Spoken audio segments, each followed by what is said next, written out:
Hello বন্ধুরা, welcome. চলে এসেছি, দেখো ময়দা ঢেলে নিচ্ছি। ময়দা ঢেলে লবণ দিয়ে দিলাম, একটু সাদা অয়েল দিয়ে দিলাম। তো আজকে বানাবো কি হচ্ছে এগরোল।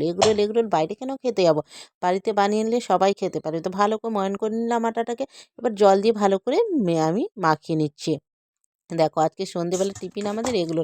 আটাটা দেখো অলরেডি ভালো করে মাখানো হয়ে গেছে। বেশি প্যাচপ্যাচা করবো না, কারণ এগরোল প্যাচপ্যাচা করলে ভালো হবে না। তো দেখো আমার অলরেডি মাখানো হয়ে গেছে। একটু সামান্য তেল দিয়ে আমি এটা 10 মিনিটের মতো রেস্টে রেখে দিলাম। তো দেখো এখানে এগরোলের জন্য পেঁয়াজ ঝিরিঝিরি করে 4টা পেঁয়াজ আর হচ্ছে কাঁচা লঙ্কা আর একটা লেবু কেটে নিয়েছি। এটা এখানে বিট লবণ দিয়ে ভালো করে পেঁয়াজটাকে আমি চটকে নেব, কারণ পেঁয়াজটাকে চটকে আমি নরম করে রেখে দিচ্ছি। পেঁয়াজটা যত নরম হয় তত ভালো হয়, আর পেঁয়াজটাকে খুব ঝিরিঝিরি করে কাটলে খুব ভালো হয় এগরোলের পক্ষে। তো দেখো আমি ভালো করে পেঁয়াজটাকে বিট লবণ দিয়ে মাখিয়ে রেখে দিচ্ছি। গোলমরিচের গুঁড়ো তোমরা দিয়েও দিতে পারো, কিন্তু আমি এখন দিব না, গোলমরিচের গুঁড়োটা আমি পরে দিব।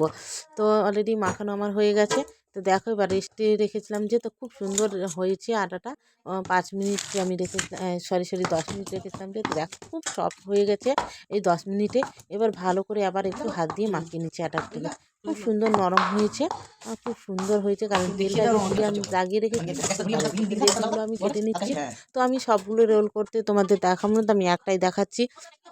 তো দেখো আটা দিয়ে ভালো করে এটা গোল করে আমি বেলে নিচ্ছি। গোল শেপ করে এটাকে বেলে নিতে হবে। তো আমি গোল করতে করতে কিন্তু গোলটা ভালো করে হলো না। তো দেখো তাও আগে থেকে বসিয়ে দিয়েছিলাম। তো রুটির মতো করে আমি সেঁকে নিচ্ছি। আর একটা ডিম ফাটিয়ে নিয়েছি, আর ডিমের মধ্যে লবণ দিয়ে দিয়েছি, আর দিয়ে দিলাম তাওয়ার মধ্যে সাদা তেল। আর দেখো ডিমটাকে অমলেটের মতো করে দিয়ে রুটিটা আমি চাপা দিয়ে দিলাম। তো দেখো হয়ে গেল এগরোল। শর্টকাট, বাড়িতে এরকমভাবে বানিয়ে নিতে পারো। কোনো মানে সহজ পদ্ধতিতে, কোনো টাইমও লাগে না।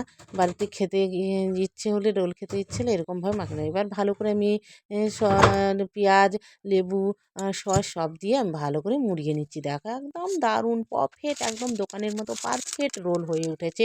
তো চলো এবার খাই। রোলটাকে বানালাম, খাচ্ছি। দারুণ হতো, দারুণ দারুণ ফাটাফাটি।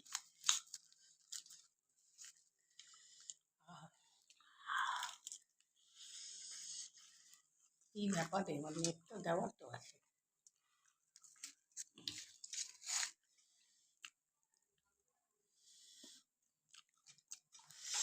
বন্ধুরা